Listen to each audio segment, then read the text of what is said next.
everybody. I'm Larry Ridley. Welcome to the NFL on EA Sports. All right, thanks, Larry. EA Sports coverage of the NFL brings us to the heart of Texas at NRG Stadium in Houston. We count down to kickoff in what should be an epic one here between the Baltimore Ravens and the Atlanta Falcons. We begin the next half-century of Super Bowls to a strobe of flashes. Super Bowl 51 from Houston is underway. Here's Eric Weems now on the return. Oh, little 360. And a pretty good return here. He'll be stopped just shy of the 25 at the 24-yard line.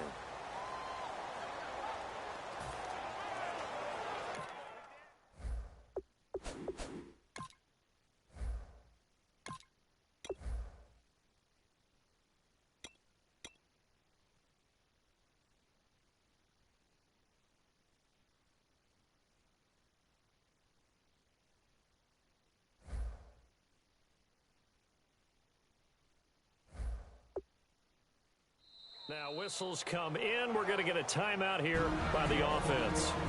They'll have 2 remaining as we step aside here in this first quarter.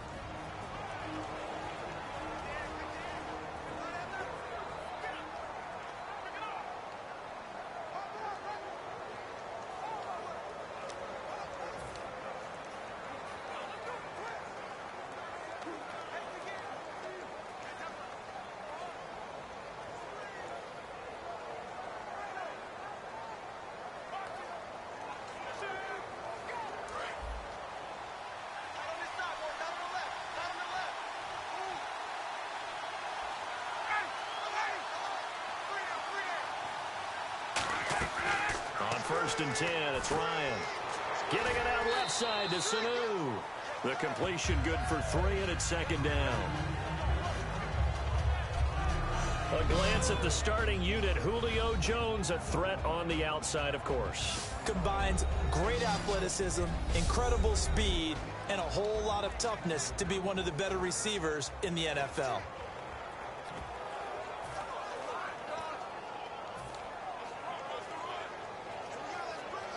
Now it's second and 7.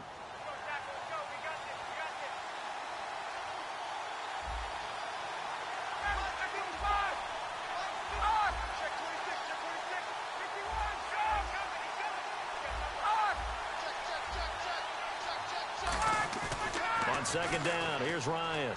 He's going to loft one deep left side here. That's caught inside the 20. A big play there. Ryan to Jones. 59 yards. And that's the connection, Ryan to Jones, that this defense obviously has to key in on. Certainly feels like they got the party started with that one, doesn't it? And when those two get in sync, it just scares the heck out of defenses because he can hit Julio Jones in a short zone, and he can take it the whole way. They'll run for the first time with Devontae Freeman. It's a loss of 5 there, bringing up second. And frankly, Brandon, we're talking about things I'm not sure we ever thought we'd talk about in the NFL. And a lot of that is the speed at the linebacker position. A lot of these guys in college, they were safeties. They moved them up to outside linebacker to combat the spread offenses. And now we're seeing it in the NFL. Those same guys using their speed to make plays in the backfield, similar to that one. And stopped a few yards shy of the goal line at the 3. And Brandon, I think Mohamed Sanu had a nice career while he was in Cincinnati, but he really elevated 2016 in Atlanta. The most catches for himself in a single season. 59 of them, 4 touchdowns. Really a nice compliment to Julio Jones, and he was a nice compliment in Cincinnati. I don't want to say he's not a number 1 receiver, but he plays that number 2 slot well, doesn't he? He does, and I think it's because of his versatility. He can play in the slot. He can play out wide. They can use him as a wildcat quarterback. He has thrown passes in the NFL. In fact, going back to his days at Rutgers, I think he threw 18 passes while he was at Rutgers, so you never know what you're going to get when Mohamed Sanu has his hands on the football. And they do exactly what they wanted to. Opening drive, they get into the end zone. They do it on the ground. And not only is the person lugging the ball happy, of course, because he got it into the end zone. How about the offensive linemen and receivers who are blocking for him? They have to feel great about themselves, sticking it in the end zone on a running play. So the flag is for roughing the kicker, a big 15-yard penalty. And I'm not sure that was the time to go all out after the kicker. Plenty of time left in this game. Now after the touchdown, it's Bosher to kick it away. And that'll carry over the back line of the end zone for a touchback.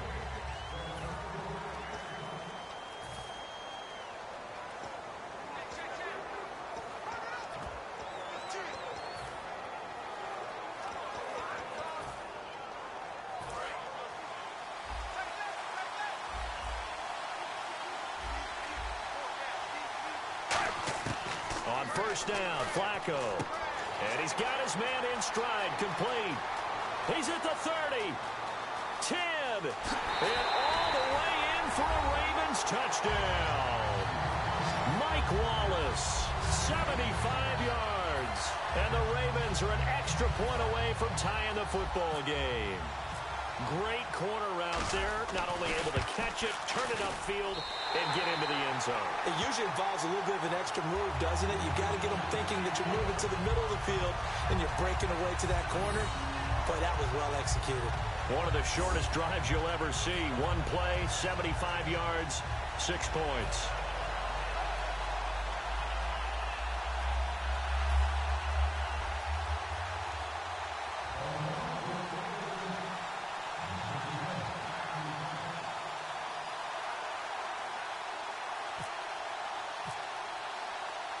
So we're right back where we started, all even as the kick's away. That'll be taken in the end zone. Oh, the hurdle. Oh.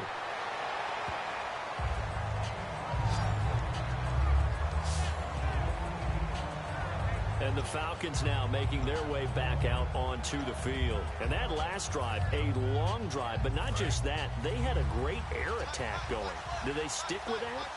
I would think that they would, because if they were confident enough to do it on the last drive, starting backed up in their own territory, why would you change anything? They've got to be confident about what they're presenting and continue to do so. Yeah, because the secondary, they really look clueless. And that was amazing because that drive went and went, no adjustments, and no big plays by the defense to knock the ball away.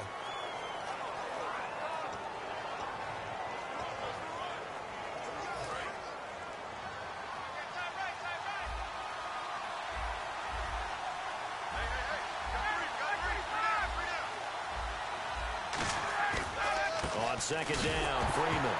And Freeman lost the football. And they take over already 5 yards deep into the red zone at the 15-yard line. Often on fumbles, you look at the guy who coughed it up and say, geez, what did he do? But, hey, let's tip the cap to the defense here. Not a problem at all, my man. I'm not even going to tip it. I'm going to doff my cap to him. Congratulations, big-time play. Knocking it free and creating something good for your team. And hauled in by Pitta. And he is into the end zone.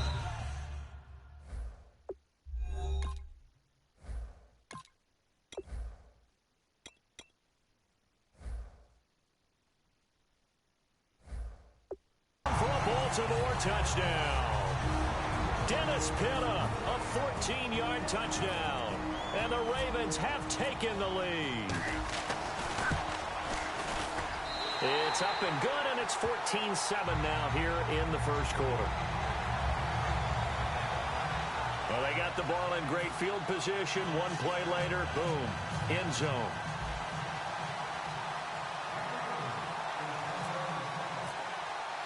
Tucker now to kick it away following the touchdown. That's fielded in the end zone.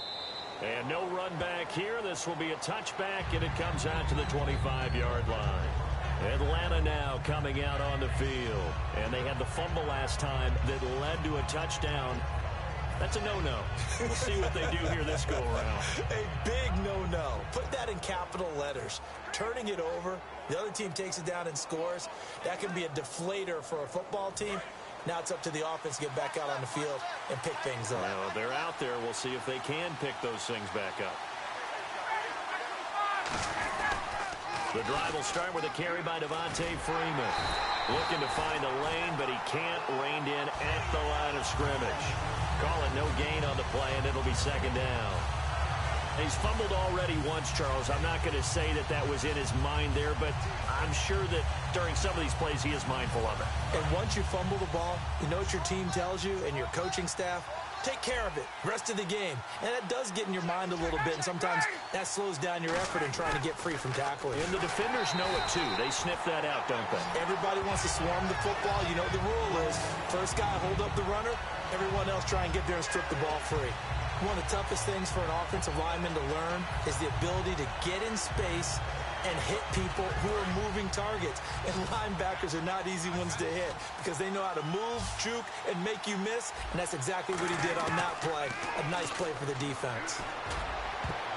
And that is incomplete. The Pro Bowl wideout Julio Jones, his intended receiver. And it brings up 4th down. It's always tough for the guys throwing the football when they think they've got a completion and the ball's almost there, and then someone sneaks a hand or two in and bats it away. On 4th down, here's Matt Bosher on to punt.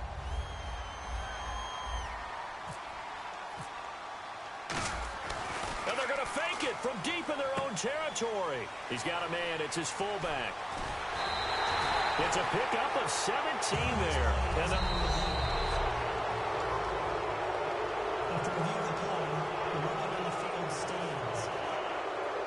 well, he challenged the play. It did not pay off. And that means he lost a timeout in that challenge. And as a coach, you hate that. Don't know if you took the advice of the player. You threw it yourself, but it didn't go your way. At the end of the day, it all comes back to the head coach. He has the final determination on whether to actually challenge the play or not. In this case, it didn't pay off for him. And that's got to be so heartbreaking. You throw that flag, you probably feel really confident, and then all of a sudden, boom, you lose the challenge. Yeah, when you take a look at it, you're throwing that flag because you believe you're going to be right. And when it comes back the other way, you have to regroup. Over 1,400 yards last year for Jones, just 6 touchdowns, but, you know, of course he had the big 300-yard game. However, when he was blanketed with coverage, he always opens things up for other guys, doesn't it? He does, and that's what's benefited Atlanta's offense. Other guys were able to step up. In 2016, Mohamed Sanu stepped up and had his best year as a pro. Austin Hooper, as a young tight end, really developed down the stretch. And Taylor Gabriel, who had come over as a free agent from Cleveland, he really flourished, actually led the team in touchdown catches. But there's only one Julio Jones, and you want to get the ball to him as much as possible. Throwing now, Ryan on 1st down. It's caught, left side, Tammy. 5 yards on the catch there, brings up 2nd down. When you execute a drag or a crossing route really well and give them a chance to let it develop a little bit, you can gain some significant yardage hitting your tight end on that one. Throwing again, Ryan. That's caught over the middle, Hooper. Only 3 yards on the catch. It's 3rd down. Got to give credit where it's due. Really nice defense on that play.